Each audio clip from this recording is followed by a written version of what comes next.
Departmental ಅಕೌಂಟಿಂಗಲ್ಲಿ first problem ನೋಡೋದಾದರೆ ಏನು ಕೊಟ್ಟಿದೆ ಅಂತಂದರೆ from the following particulars prepare departmental trading and profit and loss account for the year ended 31st March ಅಂತ ಹೇಳಿದ್ದೇನೆ. So just trading and profit and loss account prepare ಮಾಡಿ ಅಂತ ಹೇಳಿದ್ದೇನೆ. So ಅದರಲ್ಲಿ ಏನು ಐಟಮ್ಸ್ ಕೊಟ್ಟಿದೆ ಅಂತ ನೋಡೋದಾದ್ರೆ stock on 1st April 2014 department A, department B, 2 departments ಕೊಟ್ಟಿದ್ದಾರೆ. ಡಿಪಾರ್ಟ್ಮೆಂಟ್ ಎ ಮತ್ತು ಡಿಪಾರ್ಟ್ಮೆಂಟ್ ಬಿ ಕೊಟ್ಟಿದ್ದಾರೆ. ಸೊ ಡಿಪಾರ್ಟ್ಮೆಂಟ್ ಎ ಬಂದು 5,000, ಡಿಪಾರ್ಟ್ಮೆಂಟ್ ಬಿ ಬಂದು 7,000. ಸ್ಟಾಕ್ ಆನ್ 1st April ಅಂತಂದರೆ ಓಪನಿಂಗ್ ಸ್ಟಾಕ್ ಆಗುತ್ತೆ ಟ್ರೇಡಿಂಗ್ ಅಕೌಂಟಲ್ಲಿ. Next purchases during the year ಬಂದು ಡಿಪಾರ್ಟ್ಮೆಂಟ್ ಎ ಬಂದು 60,000 ಕೊಟ್ಟಿದ್ದಾನೆ, ಡಿಪಾರ್ಟ್ಮೆಂಟ್ ಬಿ ಬಂದು 50,000 ಕೊಟ್ಟಿದೆ. ಸೊ ಈಚ್ ಡಿಪಾರ್ಟ್ಮೆಂಟ್ ವೈಸು ಇದನ್ನು ನೀವೇನು ಮಾಡ್ತೀರಾ ಅಂದರೆ ಕನ್ಸಿಡರ್ ಮಾಡ್ತೀರಾ ಟ್ರೇಡಿಂಗ್ ಅಕೌಂಟಲ್ಲಿ. ಸೇಲ್ಸ್ ಬಂದು ಡಿಪಾರ್ಟ್ಮೆಂಟ್ ಎ ಮತ್ತು ಡಿಪಾರ್ಟ್ಮೆಂಟ್ ಬಿ ಕೊಟ್ಟಿದ್ದಾನೆ, ಇದನ್ನ ಡಿಪಾರ್ಟ್ಮೆಂಟ್ ವೈಸು ಕನ್ಸಿಡರ್ ಮಾಡ್ತೀರಾ. So opening stock, purchases, sales ಈ 3ನೂ ಬಂದು ಎಲ್ಲಿ ಕನ್ಸಿಡರ್ ಮಾಡ್ತೀವಿ ಅಂದರೆ ಟ್ರೇಡಿಂಗ್ ಅಕೌಂಟಲ್ಲಿ ಕನ್ಸಿಡರ್ ಮಾಡೋಂಥ ಐಟಮ್ಸು. ನೆಕ್ಸ್ಟ್ ಬಂದು ವೇಜಸ್ ಆ್ಯಂಡ್ ಕ್ಯಾರೇಜಸ್ ಬಂದು ಎಷ್ಟು ಕೊಟ್ಟಿದ್ದಾನೆ ಅಂದರೆ 15,500 ರೂಪೀಸ್ ಕೊಟ್ಟಿದ್ದಾನೆ. ಇದನ್ನು ಡಿಪಾರ್ಟ್ಮೆಂಟ್ ವೈಸ್ ಕೊಟ್ಟಿಲ್ಲ. ಸೊ ಈಚ್ ಡಿಪಾರ್ಟ್ಮೆಂಟ್ಗೆ ಎಷ್ಟು ಬರುತ್ತೆ ಅನ್ನೋದನ್ನು ಅವ್ನು ಏನು ಬೇಸ್ ಕೊಟ್ಟಿರ್ತಾನೆ ಆ ಬೇಸ್ ಮೇಲೆ ನೀವು ಡಿವೈಡ್ ಮಾಡಬೇಕಾಗುತ್ತೆ. ವೇಜಸ್ ಮತ್ತು ಕ್ಯಾರೇಜಸ್ ಬಂದು ಈಚ್ ಡಿಪಾರ್ಟ್ಮೆಂಟ್ಗೆ ಡಿವೈಡ್ ಮಾಡ್ಕೋಬೇಕು. ಅವ್ನು ಏನು ಬೇಸ್ ಕೊಟ್ಟಿದ್ದಾನೆ ನೋಡಿಕೊಂಡು. ರೆಂಟು ರೇಟ್ಸು ಆ್ಯಂಡ್ ಇನ್ಸೂರೆನ್ಸು ಅಷ್ಟೇ 31,000 ಕೊಟ್ಟಿದ್ದಾನೆ. ಅದನ್ನು ನೋಡಿಕೊಂಡು ನಾವು ಡಿವೈಡ್ ಮಾಡ್ಕೋಬೇಕಾಗುತ್ತೆ. ಆಫೀಸ್ ಸ್ಯಾಲ್ರಿ 31,000 ಕೊಟ್ಟಿದ್ದಾನೆ. ನೆಕ್ಸ್ಟು 15,000 ರೆಂಟು ರೇಟ್ಸ್ ಇನ್ಸೂರೆನ್ಸ್ ಬಂದು 31,000. ಆಫೀಸ್ ಸ್ಯಾಲ್ರಿ ಬಂದು 7,750 ಕೊಟ್ಟಿದ್ದಾನೆ. ಇದು ಅಷ್ಟೇ ನಾವು ಡಿವೈಡ್ ಮಾಡ್ಕೋಬೇಕು. ಪ್ರಿಂಟಿಂಗ್ ಆ್ಯಂಡ್ ಸ್ಟೇಷನರಿ 300 ರೂಪೀಸ್ ಕೊಟ್ಟಿದ್ದಾನೆ. ಇದು ನಾವು ಡಿವೈಡ್ ಮಾಡಬೇಕಾಗಿರೋದು. ಕ್ಲೋಸಿಂಗ್ ಸ್ಟಾಕ್ ಬಂದು ಡಿಪಾರ್ಟ್ಮೆಂಟ್ ವೈಸ್ ಕೊಟ್ಟಿದ್ದಾನೆ. ಸೊ ಇದನ್ನು ಎಲ್ಲಿ ಕನ್ಸಿಡರ್ ಮಾಡ್ತಾರೆ ಅಂತಂದರೆ ಟ್ರೇಡಿಂಗ್ ಅಕೌಂಟಲ್ಲಿ ಕ್ಲೋಸಿಂಗ್ ಸ್ಟಾಕ್ ಕನ್ಸಿಡರ್ ಮಾಡ್ತಾರೆ. Apportion the expenses in proportion to the turnover of each department ಅಂತ ಹೇಳಿದ್ದಾನೆ. ಸೊ ಎಲ್ಲ ಎಕ್ಸ್ಪೆನ್ಸಸ್ ಅವನು ಏನು ಡಿವೈಡ್ ಮಾಡಿಲ್ವೋ ಆ ಎಲ್ಲ ಎಕ್ಸ್ಪೆನ್ಸಸ್ಸು ಕೂಡ proportion to the turnover of each department ಅಂತ ಹೇಳಿದ್ದಾನೆ. ಟರ್ನ್ ಓವರ್ ಅಂದರೆ ಸೇಲ್ಸ್. ಆ ಸೇಲ್ಸ್ ಏನಿದೆ ಈಚ್ ಡಿಪಾರ್ಟ್ಮೆಂಟ್ ಬೇಸ್ ಮೇಲೆ ಡಿಸ್ಟ್ರಿಬ್ಯೂಟ್ ಮಾಡಿ ಎಕ್ಸ್ಪೆನ್ಸಸ್ ಅಂತ ಹೇಳಿದ್ದಾನೆ. ಸೊ ನಾರ್ಮಲಾಗಿ ಏನಾಗುತ್ತೆ ಅಂದರೆ ಲಾಸ್ಟ್ ಕ್ಲಾಸಲ್ಲಿ ಡಿಸ್ಕಸ್ ಮಾಡಿದ್ವಿ ಏನು ಎಕ್ಸ್ಪೆನ್ಸ್ ಕೊಟ್ಟಾಗ ಯಾವ ಬೇಸ್ ಮೇಲೆ ಡಿವೈಡ್ ಮಾಡ್ತೀವಿ ಅಂತ. ಇಲ್ಲಿ ಎಕ್ಸ್ಪೆನ್ಸಸ್ಗೆ ಒಂದೇ ಬೇಸ್ ಕೊಟ್ಟಿದ್ದಾನೆ. ಏನಪ್ಪ ಅಂದರೆ ಅವ್ನು ಕೊಟ್ಟಿರೋಂಥ ಎಲ್ಲ ಎಕ್ಸ್ಪೆನ್ಸಸ್ ಬಂದು ಟರ್ನ್ ಓವರ್ ಬೇಸ್ ಮೇಲೆ ಡಿವೈಡ್ ಮಾಡಿ ಅಂತ ಹೇಳಿದ್ದಾನೆ ಈಚ್ ಡಿಪಾರ್ಟ್ಮೆಂಟ್ಗೆ. ಸೇಲ್ಸ್ ಮೇಲೆ ಅವ್ನು ಕೊಟ್ಟಿರೋಂಥ ಎಲ್ಲ ಎಕ್ಸ್ಪೆನ್ಸ್ನ ಡಿವೈಡ್ ಮಾಡಿ ಡಿಸ್ಟ್ರಿಬ್ಯೂಟ್ ಮಾಡೋದಷ್ಟೇ. ಓಪನಿಂಗ್ ಸ್ಟಾಕ್ ಕೊಟ್ಟಿದ್ದಾನೆ, ಟ್ರೇಡಿಂಗ್ ಅಕೌಂಟಲ್ಲಿ ಕನ್ಸಿಡರ್ ಮಾಡ್ತೀರಾ. ಪರ್ಚೇಸ್ ಕೊಟ್ಟಿದ್ದಾನೆ, ಟ್ರೇಡಿಂಗ್ ಅಕೌಂಟಲ್ಲಿ ಕನ್ಸಿಡರ್ ಮಾಡ್ತೀರಾ. ಸೇಲ್ಸ್ ಕೊಟ್ಟಿದ್ದಾನೆ, ಟ್ರೇಡಿಂಗ್ ಅಕೌಂಟಲ್ಲಿ ಕನ್ಸಿಡರ್ ಮಾಡ್ತೀರಾ. ವೇಜಸ್ ಆ್ಯಂಡ್ ಕ್ಯಾರೇಜಸ್ ಕೂಡ ಟ್ರೇಡಿಂಗ್ ಅಕೌಂಟ್ಗೆ ಬರುತ್ತೆ, ಬಟ್ ಡಿವೈಡ್ ಮಾಡಿಲ್ಲ, ನಾವು ಡಿವೈಡ್ ಮಾಡ್ಕೋಬೇಕು on the basis of turnover of each department. Next rent rates and insurance ಇದು ಅಷ್ಟೇ divide on the base of turnover. Office ಸ್ಯಾಲ್ರಿನೂ ಅಷ್ಟೇ, ಪ್ರಿಂಟಿಂಗ್ ಆ್ಯಂಡ್ ಸ್ಟೇಷನರಿ ಅಷ್ಟೇ. ಇಷ್ಟು ಐಟಮ್ಸ್ ನಾವೇನು ಮಾಡ್ತೀವಿ ಅಂದರೆ ಟರ್ನ್ ಓವರ್ ಬೇಸ್ ಮೇಲೆ ಡಿವೈಡ್ ಮಾಡ್ಕೋತೀವಿ. ನೆಕ್ಸ್ಟ್ ಕ್ಲೋಸಿಂಗ್ ಸ್ಟಾಕ್ ಅನ್ಕೊಟ್ಟಿದ್ರೆ ಕ್ಲೋಸಿಂಗ್ ಸ್ಟಾಕ್ ಬಂದು ನಾವು ಟ್ರೇಡಿಂಗ್ ಅಕೌಂಟಲ್ಲಿ ಕನ್ಸಿಡರ್ ಮಾಡ್ತೀವಿ. Apportion the expense in proportion to the turnover of each department ಅಂತ ಹೇಳಿದ್ದಾನೆ. ಸೊ ಟರ್ನ್ ಓವರ್ ಬೇಸ್ ಮೇಲೆ ಎಲ್ಲ ಎಕ್ಸ್ಪೆನ್ಸು ಡಿವೈಡ್ ಮಾಡಿ ಅಂತ ಕೇಳಿದ್ದಾನೆ. ಸೊ ಇದು ಬುಕ್ಕಲ್ಲಿರುವಂಥ ಫಸ್ಟ್ ಪ್ರಾಬ್ಲಮ್ಮು. ಬುಕ್ ಇದ್ದರೆ ಇದನ್ನೇ ಕಾಪಿ ಮಾಡ್ಕೊಳ್ಳಿ, ಇಲ್ಲಾಂದರೆ ಸ್ಕ್ರೀನ್ಶಾಟ್ ತೊಗೊಂಡು ಈ ಪ್ರಾಬ್ಲಮ್ನ ಕಾಪಿ ಮಾಡ್ಕೊಳ್ಳಿ.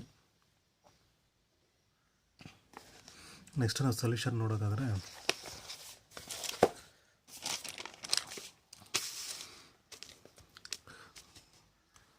Departmental trading and profit and loss account. Particulars 2 departments A B total. Next particulars A B total. First trading ಅಕೌಂಟಲ್ಲಿ ನಾವು ಏನು ಕನ್ಸಿಡರ್ ಮಾಡ್ತೀವಿ ಅಂತಂದರೆ ಓಪನಿಂಗ್ ಸ್ಟಾಕು ಡಿಪಾರ್ಟ್ಮೆಂಟ್ ವೈಸ್ ಅವನೇ ಡಿವೈಡ್ ಮಾಡಿ ಕೊಟ್ಬಿಟ್ಟಿದ್ದಾನೆ.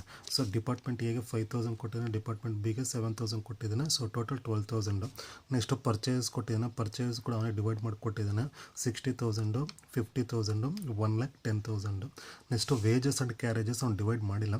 ಯಾಕಂದರೆ ವೇಜಸ್ ಆ್ಯಂಡ್ ಕ್ಯಾರೇಜಸ್ ಏನು ಹೇಳಿದ್ದಾನೆ ಅಂತಂದರೆ wages and carriages total 15,500 rupees ಕೊಟ್ಬಿಟ್ಟಿದ್ದಾನೆ. ಅದನ್ನು ಯಾವುದರಲ್ಲಿ ಡಿವೈಡ್ ಮಾಡ್ಬೇಕಾದ್ರೆ ಎಲ್ಲ expenses on proportion to the turnover ಅಂತ ಹೇಳಿದ್ದಾನೆ. On the basis of turnover ನಾವು ಡಿವೈಡ್ ಮಾಡಬೇಕಾಗುತ್ತೆ. ಸೊ ವೇಜಸ್ ಆ್ಯಂಡ್ ಕ್ಯಾರೇಜಸ್ ನಾವು ಡಿವೈಡ್ ಮಾಡೋದಾದರೆ ಸೇಲ್ಸ್ ಎಷ್ಟಿದೆ ಅಂತಂದರೆ 80,000, 75,000 ಇದೆ. 80,000 ಮತ್ತು 75,000ಗೆ ಪ್ರಪೋರ್ಷನ್ ನಾವು ಕನ್ಸಿಡರ್ ಮಾಡೋದಾದರೆ ಅಂದರೆ ರೇಷಿಯೋ ನಾವು ಕನ್ಸಿಡರ್ ಮಾಡೋದಾದರೆ ಎಷ್ಟು ಬರುತ್ತೆ ಅಂತಂದರೆ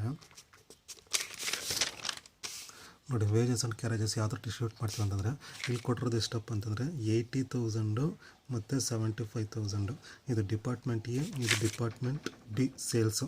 ಯಾಕಂದ್ರೆ ಪ್ರತಿ ಎಕ್ಸ್ಪೆನ್ಸ್ ನಾವು ಸೇಲ್ಸ್ ಮೇಲೆ ಕನ್ಸಿಡರ್ ಮಾಡಬೇಕಾಗಿರೋದ್ರಿಂದ ಸೊ ನಾವೇನು ಕನ್ಸಿಡರ್ ಮಾಡ್ತೀವಿ ಅಂತಂದರೆ 15 30 ಕ್ಯಾನ್ಸಲ್ ಆಗುತ್ತೆ. 5 15 5 16 ಸೊ ಇನ್ಯಾವುದೂ ನಾನು ಡಿವೈಡ್ ಆಗೋದಿಲ್ಲ, 5ರಿಂದ ಡಿವೈಡ್ ಆಗುತ್ತೆ. 5ರಿಂದ ಡಿವೈಡ್ ಆಗೋದ್ರಿಂದ 5 16 5 15 16:15 ಬರುತ್ತೆ. ಸೊ ರೇಷಿಯೋ ಬಂದು ಸೇಲ್ಸ್ ಬಂದು 16:15 ಬರುತ್ತೆ. ನಿಮಗೆ ರೇಷಿಯೋ ಫೈಂಡ್ ಮಾಡೋಕ್ಕಾಗಿಲ್ಲ ಅಂತಂದರೆ ಈಕ್ವಲ್ ಇರೋ ಸೇಲ್ಸ್ ಕ್ಯಾನ್ಸಲ್ ಮಾಡ್ಬಿಟ್ಟು ಅದನ್ನ ಇಟ್ಕೊಬಿಡಿ. 80:75 ಇಟ್ಕೊಂಡ್ರೂ ಬರುತ್ತೆ, ಅದೇ ಆನ್ಸರ್ ಬರುತ್ತೆ. ಸೊ ನಿಮಗೆ ಡಿವೈಡ್ ಮಾಡೋಕ್ಕೆ ಬರಲಿಲ್ಲ ಅಂತಂದರೆ ಈಕ್ವಲ್ ಜೀರೋಸ್ ಕ್ಯಾನ್ಸಲ್ ಮಾಡಿಬಿಟ್ಟು ಏನು ಫಿಗರ್ ಇರುತ್ತೆ ಅದನ್ನೇ ಕನ್ಸಿಡರ್ ಮಾಡಿಕೊಂಡ್ರು ನಡೆಯುತ್ತೆ ರೇಷಿಯೋಗೆ. ಸೊ ಡಿಪಾರ್ಟ್ಮೆಂಟ್ ಎ ಬಂದು 15,500 ಟೋಟಲ್ ಇದೆ. 15,500 ಅಂದರೆ ಡಿಪಾರ್ಟ್ಮೆಂಟ್ ಎಗೆ ಎಷ್ಟು ಬಂದಿದೆ? 16 ಬಂದಿದೆ. ಸೊ ಡಿಪಾರ್ಟ್ಮೆಂಟ್ ಎ 15,500 ಇಂಟು 16/31 16:15 ರೇಷಿಯೋದಲ್ಲಿ ಡಿಸ್ಟ್ರಿಬ್ಯೂಟ್ ಮಾಡಿದ್ರೆ ಡಿಪಾರ್ಟ್ಮೆಂಟ್ ಎಗೆ 8,000 ಬರುತ್ತೆ, ಡಿಪಾರ್ಟ್ಮೆಂಟ್ ಬಿಗೆ 7,500 ರೂಪೀಸ್ ಬರುತ್ತೆ ಈಚ್ ಡಿಪಾರ್ಟ್ಮೆಂಟ್ಗೆ. ಸೊ ಈಚ್ ಡಿಪಾರ್ಟ್ಮೆಂಟ್ಗೆ ಇಲ್ಲಿ ಡಿವೈಡ್ ಆಗುತ್ತೆ. 16:15 ರೇಷಿಯೋದಲ್ಲಿ 8,000 ಮತ್ತು 7,500 ರೂಪಾಯಿ ಡಿವೈಡ್ ಆಗುತ್ತೆ. ಯಾವುದು? Wages and carriages. Next by sales ಏನು ಕೊಟ್ಟಿದ್ದಾನೆ? 80,000 75,000 ಟೋಟಲ್ 1,55,000. Closing stock 10,000 8,000 18,000. ನಿಮಗೆ ಟ್ರೇಡಿಂಗ್ ಅಕೌಂಟಲ್ಲಿ ಕೊಟ್ಟಿರೋಂಥ ಐಟಮ್ಸು ಓಪನಿಂಗ್ ಸ್ಟಾಕು, ಪರ್ಚೇಸಸ್ ಇದೆ, ವೇಜಸ್ ಆ್ಯಂಡ್ ಕ್ಯಾರೇಜಸ್ಸು ನಾವು ಡಿವೈಡ್ ಮಾಡಿರೋದು on the basis of turn over. By sales ಕೊಟ್ಟಿದ್ದಾನೆ, ಬೈ ಕ್ಲೋಸಿಂಗ್ ಸ್ಟಾಕ್ ಕೊಟ್ಟಿದ್ದಾನೆ. ಇಷ್ಟು ಅವ್ನು ಕೊಟ್ಟಿರೋಂಥ ಟ್ರೇಡಿಂಗ್ ಅಕೌಂಟ್ ಇನ್ಫಾರ್ಮೇಷನ್ಸು. ಇದನ್ನು ನಾವು ಇದು ಮಾಡೋದಾದರೆ ಟೋಟಲ್ ಮಾಡಿ ಬ್ಯಾಲೆನ್ಸಿಂಗ್ ಫಿಗರ್ ನೋಡೋದಾದರೆ ಗ್ರಾಸ್ ಪ್ರಾಫಿಟ್ ಬರುತ್ತೆ. ಕ್ರೆಡಿಟ್ ಸೈಡ್ ಏನು ಬಂದರೆ ಗ್ರಾಸ್ ಲಾಸ್ ಬರುತ್ತೆ. ಡೆಬಿಟ್ ಸೈಡ್ ಬ್ಯಾಲೆನ್ಸಿಂಗ್ ಫಿಗರ್ ಬಂದಿರೋದ್ರಿಂದ ಗ್ರಾಸ್ ಪ್ರಾಫಿಟ್ ಕನ್ಸಿಡರ್ ಮಾಡ್ಕೋಬೇಕು. ಸೊ 17,000 ಡಿಫ್ರೆನ್ಸ್ ಬರುತ್ತೆ, 18,500 ಡಿಫ್ರೆನ್ಸ್ ಬರುತ್ತೆ, ಟೋಟಲ್ 35,500 ಡಿಫ್ರೆನ್ಸ್ ಬರುತ್ತೆ. ಇಲ್ಲಿ ಏನು ಕ್ಯಾರಿ ಡೌನ್ ಮಾಡಿರ್ತಾರೋ ಸೇಮ್ P&L ಅಕೌಂಟ್ಗೆ ಬ್ರಾಡ್ ಡೌನ್ ಮಾಡ್ಕೊಳ್ಳಿ. By gross profit brought down. ಇಲ್ಲಿ ಏನು ಕ್ಯಾರಿ ಡೌನ್ ಮಾಡಿರ್ತಾರೋ ಸೇಮ್ ಅದೇ ಫಿಗರ್ ಇಲ್ಲಿ ಏನಾಗುತ್ತೆ ಅಂದರೆ ಬ್ರಾಡ್ ಡೌನ್ ಆಗುತ್ತೆ. 17,000 18,500 35,500. ಇನ್ನು ಏನು ಕೊಟ್ಟಿದ್ದಾನೆ ಅಂತಂದ್ರೆ ನೆಕ್ಸ್ಟು P&L ಅಕೌಂಟಲ್ಲಿ remaining expenses rent rates insurance. Rent rates insurance ಎಷ್ಟು ಕೊಟ್ಟಿದೆ ಅಂದರೆ ಟೋಟಲ್ 31,000 ಕೊಟ್ಟಿದ್ದಾನೆ. ಸೊ ಟೋಟಲ್ 31,000 ನಾವು on the base of turn over divide ಮಾಡೋದಾದರೆ ರೆಂಟು ರೇಟ್ಸು ಇನ್ಸೂರೆನ್ಸು ಆಗಲೇ ಹೇಳಿದಲ್ಲ 16/15 ರೇಷಿಯೋ ಬಂದಿದೆ. ಏನೋ ಸೇಲ್ಸ್ ಮೇಲೆ ಅವ್ನು ಹೇಳಿರೋದು ಎಲ್ಲ ಎಕ್ಸ್ಪೆನ್ಸ್ ಸೇಲ್ಸ್ ಮೇಲೆ ಡಿವೈಡ್ ಮಾಡಿ ಅಂತೇಳಿ. ಹಾಗೆ ಡಿಪಾರ್ಟ್ಮೆಂಟ್ ಎಗೆ 31,000 ಇಂಟು 16/31 ಮಾಡಿದ್ರೆ 16,000 ರೂಪಾಯಿ ಬರುತ್ತೆ. ಡಿಪಾರ್ಟ್ಮೆಂಟ್ ಎಗೆ 16,000 ಡಿಸ್ಟ್ರಿಬ್ಯೂಟ್ ಆಗುತ್ತೆ. ಡಿಪಾರ್ಟ್ಮೆಂಟ್ ಬಿಗೆ 31,000 ಇಂಟು 15/31 ಮಾಡಿದ್ರೆ 15,000 ಅಮೌಂಟ್ ಬರುತ್ತೆ. ಸೊ ರೆಂಟು ರೇಟ್ಸ್ ಇನ್ಸೂರೆನ್ಸ್ ನಾವು ಡಿವೈಡ್ ಮಾಡಿದ್ರೆ ಟೋಟಲ್ 31,000 ಕೊಟ್ಟಿದೆ. ಅದು ಡಿಪಾರ್ಟ್ಮೆಂಟ್ ಎ ಮತ್ತು ಬಿಗೆ ಡಿವೈಡ್ ಮಾಡೋದಾದರೆ 16,000 15,000. All expenses in proportion to the turnover ಅಂತ ಹೇಳಿದ್ದಾನೆ. ಟರ್ನ್ ಓವರ್ ಬೇಸ್ ಮೇಲೆ ಡಿವೈಡ್ ಮಾಡಿ ಅಂತ ಹೇಳೋದ್ರಿಂದ ಟರ್ನ್ ಓವರ್ಗೆ ಪ್ರಪೋರ್ಷನ್ ಬಂದು 16:15 ಬರುತ್ತೆ. ಆ ಪ್ರಪೋರ್ಷನಲ್ಲಿ ಎಕ್ಸ್ಪೆನ್ಸ್ ಡಿಸ್ಟ್ರಿಬ್ಯೂಟ್ ಮಾಡೋದಾದರೆ ಡಿಪಾರ್ಟ್ಮೆಂಟಿಗೆ 16,000 ಬರುತ್ತೆ, ಡಿಪಾರ್ಟ್ಮೆಂಟ್ ಬಿಗೆ 15,000 ಬರುತ್ತೆ. So rent rates and insurance ಬಂದು ಡಿಪಾರ್ಟ್ಮೆಂಟ್ ಎಗೆ 16,000, ಡಿಪಾರ್ಟ್ಮೆಂಟ್ ಬಿಗೆ 15,000, ಟೋಟಲ್ 31,000. ನೆಕ್ಸ್ಟ್ ಬಂದು ಆಫೀಸ್ ಸ್ಯಾಲ್ರಿ ಎಷ್ಟು? ಟೋಟಲ್ 7,750 ಇದೆ. ಅದನ್ನು 16:15 ರೇಷಿಯೋದಲ್ಲಿ ಡಿಸ್ಟ್ರಿಬ್ಯೂಟ್ ಮಾಡೋದಾದರೆ ಆಫೀಸ್ ಸ್ಯಾಲ್ರಿ ಡಿಪಾರ್ಟ್ಮೆಂಟ್ ಎಗೆ 7,750 ಇಂಟು 16/31 ಮಾಡಿದ್ರೆ 4,000 ಬರುತ್ತೆ.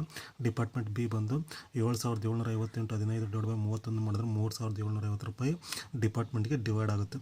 ಆಫೀಸ್ ಸ್ಯಾಲ್ರಿ 16:15 ರೇಷಿಯೋದಲ್ಲಿ ನಾವು ಡಿಸ್ಟ್ರಿಬ್ಯೂಟ್ ಮಾಡೋದಾದರೆ ಸೊ ಆಫೀಸ್ ಸ್ಯಾಲ್ರಿ 7,750 ಟೋಟಲ್ ಕೊಟ್ಟಿದ್ದಾನೆ. ಅದನ್ನ 16:15 ರೇಷಿಯೋದಲ್ಲಿ ಡಿಸ್ಟ್ರಿಬ್ಯೂಟ್ ಮಾಡಿದ್ರೆ 4,000 3,750 ಡಿವೈಡ್ ಆಗುತ್ತೆ. ಟೋಟಲ್ 7,750. ಪ್ರಿಂಟಿಂಗ್ ಆ್ಯಂಡ್ ಸ್ಟೇಷನರಿ 3,100 ರೂಪಾಯಿ ಕೊಟ್ಟಿದ್ದಾನೆ. ಅದನ್ನು 3,100 ರೂಪಾಯಿನ 16:15 ರೇಷಿಯೋದಲ್ಲಿ ಡಿಸ್ಟ್ರಿಬ್ಯೂಟ್ ಮಾಡೋದಾದರೆ printing and stationery department A 3,100 into 16/31 1,600. Department B 3,100 into 15/31 1,500. So each ಡಿಪಾರ್ಟ್ಮೆಂಟ್ಗೆ ಇದು ಡಿವೈಡ್ ಆಗೋಂಥ ಪ್ರಪೋರ್ಷನ್. ಸೊ 1,600 1,500 ಡಿವೈಡ್ ಆಗುತ್ತೆ. ಇದನ್ನು ನಾವು ಟೋಟಲ್ ಮಾಡೋದಾದರೆ ಸೊ ಟೋಟಲ್ ಮಾಡಿದ್ರೆ ಡೆಬಿಟ್ ಸೈಡು 21,600 20,250 41,850 ಬರುತ್ತೆ. ಕ್ರೆಡಿಟ್ ಸೈಡು 17,000 18,500 35,500 ಇದೆ. ಸೊ ಕ್ರೆಡಿಟ್ ಸೈಡ್ ನಮಗೆ ಬ್ಯಾಲೆನ್ಸಿಂಗ್ ಫಿಗರ್ ಬರುತ್ತೆ. ಕ್ರೆಡಿಟ್ ಸೈಡ್ ನಮ್ಗೆ ಬ್ಯಾಲೆನ್ಸಿಂಗ್ ಫಿಗರ್ ಬರೋದ್ರಿಂದ ನೆಟ್ ಲಾಸ್ ಅಂತ ಕನ್ಸಿಡರ್ ಮಾಡ್ತೀವಿ. Difference amount 4,600 1,750 total 6,350. In case debit side ಏನಾದರೂ ಬ್ಯಾಲೆನ್ಸಿಂಗ್ ಫಿಗರ್ ಬಂದರೆ ನೆಟ್ ಪ್ರಾಫಿಟ್ ಅಂತ ಕನ್ಸಿಡರ್ ಮಾಡ್ತೀವಿ.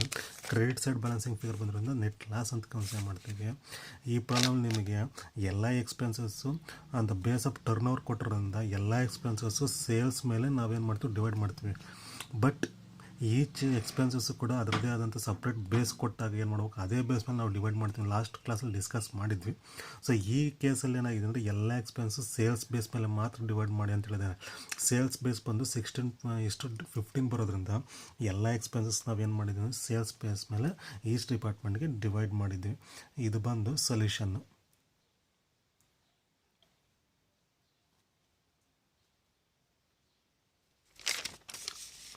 ಇದು ಡಿವೈಡ್ ಮಾಡಿರೋವಂಥದ್ದು, ಈಚ್ ಡಿಪಾರ್ಟ್ಮೆಂಟ್ಗೆ ಡಿವೈಡ್ ಮಾಡಿರೋದು.